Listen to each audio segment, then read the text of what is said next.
Illustration. An example of a Kruskal's algorithm is shown below. The selected edges are shown in the bold.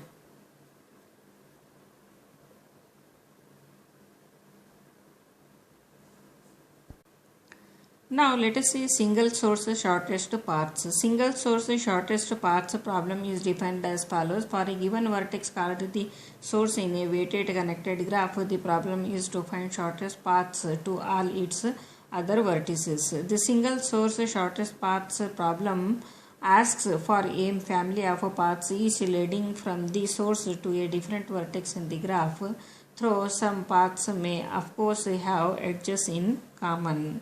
Now let us see Dijkstra's problem algorithm.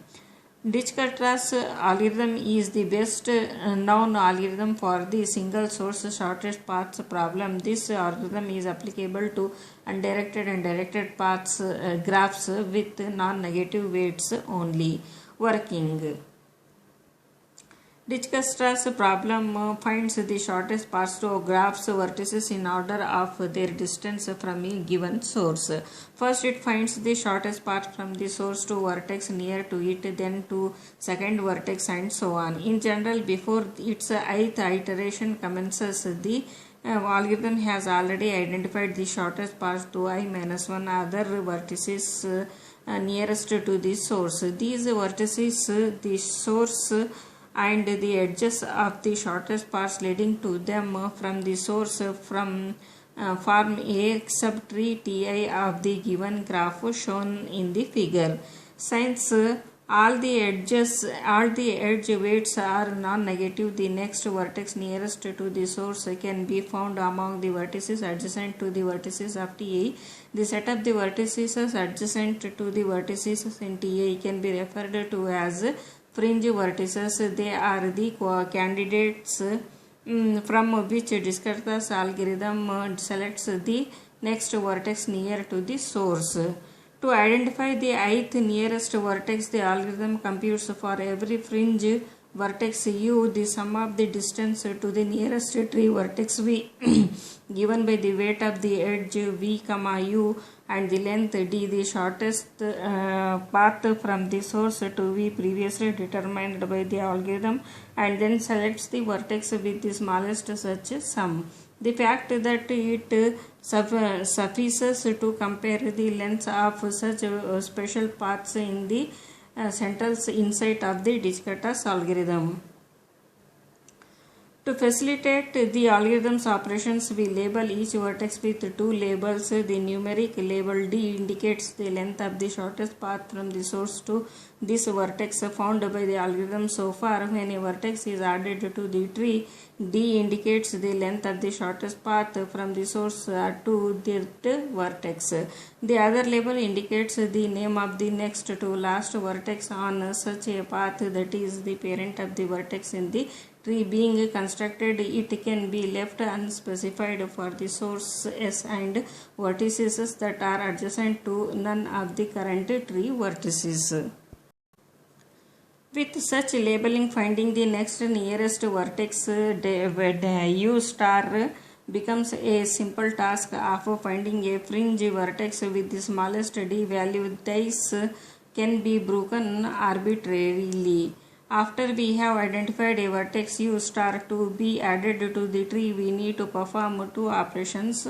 Move u star from the fringe to the set of tree vertices for each remaining fringe vertex u that is connected to u star by an edge of weight w u star comma w such that d u star plus w of u star comma u lesser than du. Update the labels of u by u star and du star plus w of u star comma u respectively. Now let us see the illustration. An example of Dijkstra's algorithm is shown below. The next closest vertex is shown in the bold. The shortest paths identified by the following numeric labels backward from a destination vertex in the left column to the source, and their lengths given by the numeric labels of the tree vertices are as follows. Now let us see the pseudocode of Digita's algorithm is given below. Note that in the following pseudocode, VT contains a given source vertex and the fringe contains the vertices adjacent to it after iteration is completed. See the algorithm. Now let us see analysis. The time efficiency of Digita's algorithm depends on the data structures used for implementing the priority queue and for representing an input graph itself. For graphs represented by their adjacent list and priority queue implemented as a min heap, it is in O of modulus of E log modulus of V. Applications.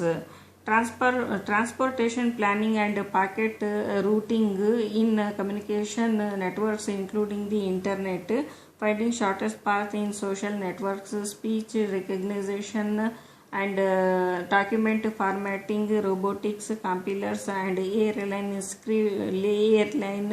crew scheduling. Now let us see optimal tree problem. Background. Optimal tree problem. Background. Suppose we have to encode a text that comprises characters from some n character alphabet by assigning to each of the text characters some sequence of bits called the code word.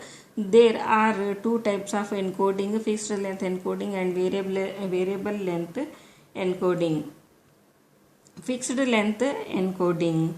This method assigns to each character a bit string of the same length m is greater than or equal to log2n. This is exactly what the standard ASCII code does. One way of getting a coding scheme that yields a shorter bit string on the average is based on the old idea of assigning shorter code words to more frequent characters and longer code words to less frequent characters. Now let us see variable length encoding. This method assigns the code words of the different lengths to different characters, introduces a problem that fixed length encoding does not have, namely how can we tell how many bits of an encoded text represent the first or more generally the ith character. To avoid this complication, we can limit ourselves to prefix free or simply prefix quotes. In a prefix code, no code word is a prefix of a code word of another character. Hence, with such an encoding, we can simply scan a bit string until we get the first group of bits that is a code word for some character. Replace these bits by this character and repeat this operation until the bit string's end is reached. If we want to create a binary prefix code for some alphabet, it is natural to associate the alphabet's characters with leaves of a binary tree in which all the left edges are labeled by 0 and all the right edges are labeled by 1 or vice versa. The code word of a character can then be obtained by recording the labels on the simple path from the root to the character's leaf. Since there is no simple path to a leaf that continues to another leaf, no code word can be a prefix of another code word. Hence, any such tree yields a prefix code. Among the many trees that can be constructed in this manner for a given alphabet with known frequencies of the character occurrences, construction of such a tree that would assign shorter bit strings to high frequency characters and longer ones to low frequency characters can be done by the following greedy algorithm invented by David Hoffman. The Hoffman's tree and quotes. Hoffman's algorithm. Step 1. Initializes n1 node trees and label them with the characters of the alphabet. Record the frequency of each character in its tree's root to indicate the tree's weight. More generally, the weight of the tree will be equal to the sum of the frequencies in the tree's leaves. Step 2. Repeat the following operation until a single tree is obtained. Find two trees with the smallest weight. Make them the left and right subtree of a new tree and record the sum of their weights in the root of the new tree as its weight. A tree constructed by the above algorithm is called Hoffman's tree it defines in the manner described by a Huffman code. See the example. The resulting code words are as follows. Hence, dad is encoded as 011101 and 1001101101101 is decoded as bad underscore AD. With the occurrence frequencies given and the code word length obtained, the average number of bits per symbol in this code is as follows, as shown in the figure. Had we used a fixed length encoding for the same alphabet, we would have to use at least 3 bits per each symbol. Thus, for this example, Huffman's code achieves the compression ratio, a standard measure of a compression algorithm's effectiveness of 3 minus 2.25 divided by 3 star 100% is equal to 25%. In other words, Huffman's encoding of the above text will use 25% less memory than its fixed length. Now let us see transfer and conquer approach. Heaps. Heap is a partially ordered data structure that is especially suitable for implementing priority queues. Priority queue is a multi-set of items with an orderable characteristic called an item's priority with the following operations: finding an item with the highest, that is largest priority, deleting an item with the highest priority, adding a new item to the multi-set. Notion of the heap. Definition. A heap can be defined as a binary tree with keys assigned to its nodes, one key per node, provided the following two conditions are met. First, the shape property. The binary tree is essentially complete or simply complete, that is, all its levels are full except possibly the last level where only some rightmost leaves may be missing. Second, the parental dominance or heap property. The key in each key node is greater than or equal to the keys in its children. Now let us see illustration. The illustration of the definition of heap is shown below. Only the leftmost tree is heap. The second one is not a heap because the tree's shape property is violated. The left child of the last subtree cannot be empty, and the third one is not a heap because the parental dominance fails for the node with key 5. Now let us see properties of heap. There exists exactly one essentially complete binary tree with n nodes. Its height is equal to log 2n. The root of the heap always contains its largest element. A node of the heap considered with all its descendants is also a heap. A heap can be implemented as an array by recording its elements in the top-down, left-to-right fashion. It is convenient to store the heap's elements in position 1. Throw n of such an array, leaving h of 0 either unused or putting there a sentinel whose value is greater than every element in the heap. In such a representation, the parental node keys will be in the first n by 2 positions of the array, while the leaf keys will occupy the last n by 2 positions. The children of the key in the array's parental position I1 is lesser than or equal to I lesser than or equal to n by 2 will be in position 2i and 2i plus 1, and correspondingly the parent of a key in position I 2 is lesser than or equal to I is lesser than or equal to n will be in the position n by 2. See the figure. Thus we could also define a heap as an array h of 1 to n in which every element in position I in the first half of the array is greater than or equal to the elements in the position 2i and 2i plus 1, that is, see the equation. Now let us see construction of a heap. There are two principal alternatives for constructing a heap. First, bottom-up heap construction and top-down heap construction.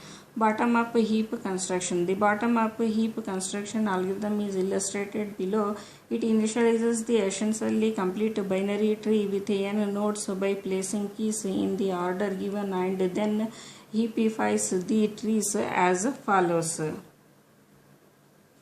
Starting with the last parental node, the algorithm checks whether the parental dominance holds for the key in this node.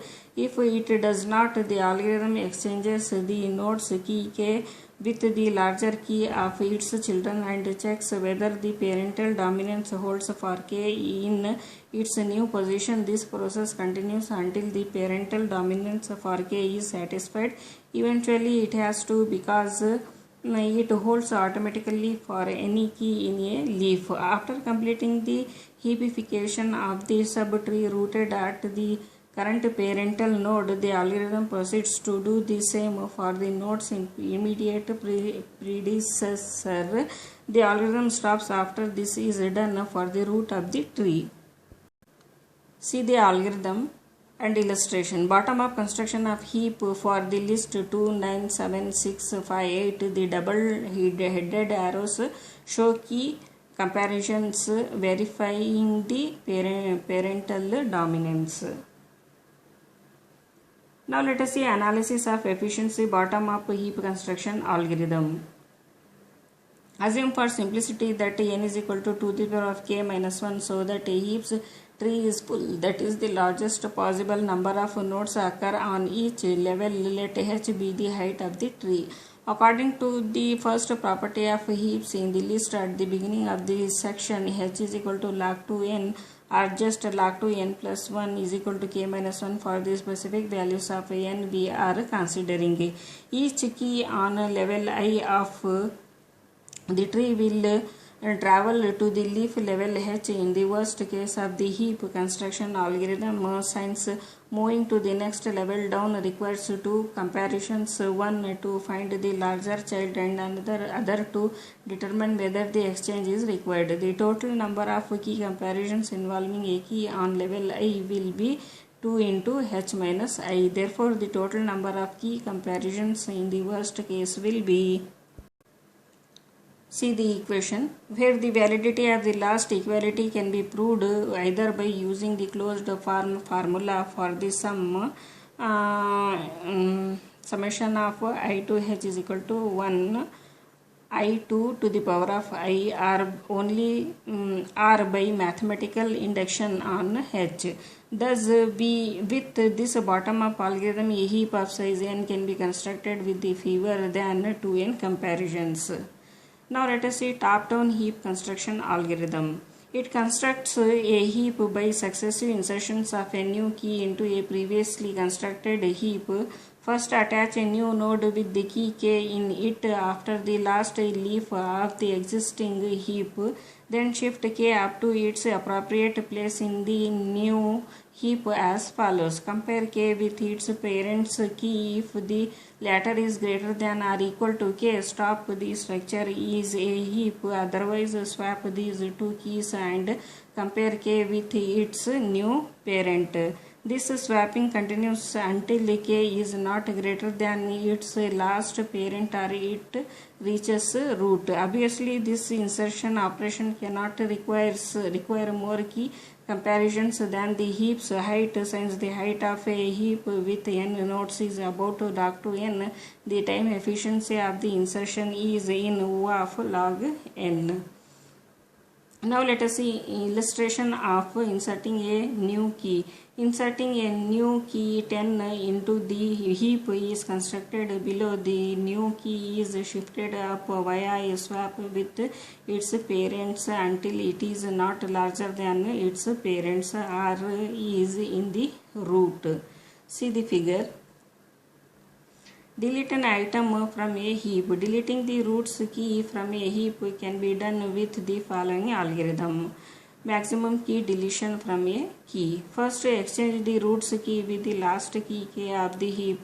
decrease the heap's size by 1, heapify the smaller tree by shifting k down the tree exactly in the same way we did it in the bottom up heap construction algorithm. That is, verify the parental dominance for k. If it holds, we are done. If not, swap k with the larger of its children and repeat this operation until the parental dominance condition holds for k in its new position. Now see the illustration figures. The efficiency of deletion is determined by the number of key comparisons needed to heapify the tree after the swap has been made, and the size of the tree is decreased by 1. Since this cannot require more key comparisons than twice the heap's height, the time efficiency of deletion is in O of log n as well. Now let us see heap sort. Heap sort. An interesting sorting algorithm is discovered by J.W.J. Williams. This is a two-stage algorithm that works as follows. Stage 1, heap construction. Construct a heap for a given array. Stage 2, maximum deletions. Apply the root deletion operation n-1 times to the remaining heap. As a result, the array elements are eliminated in decreasing order, but since under the array implementation of heaps an element being deleted is placed last, the resulting array will be exactly the original array sorted in the increasing order. Heap sort is traced on a specific input is as shown below. See the figure.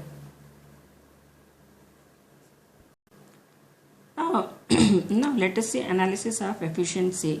Since we already know that the heap construction stage of the algorithm is O of n, we have to investigate just the time efficiency of the second stage for the number of key comparisons Cn needed for eliminating the root keys from the heap of diminishing sizes from n2 to we get the following inequality. See the equations. This means that C of n belongs to O of n log n for the second stage of the heap sort. For both stages, we get O of n plus O of n log n is equal to O of n log n. A more detailed analysis shows that the time efficiency of a heap sort is in fact in theta of n log n in both the worst and the average cases. Thus, heap sort's time efficiency falls in the same class as that of merge sort. Unlike the latter, heap sort is in place, that is, it does not require any extra storage. Timing experiments on random files show that heap sort runs more slowly than quicksort but can be competitive with merge sort.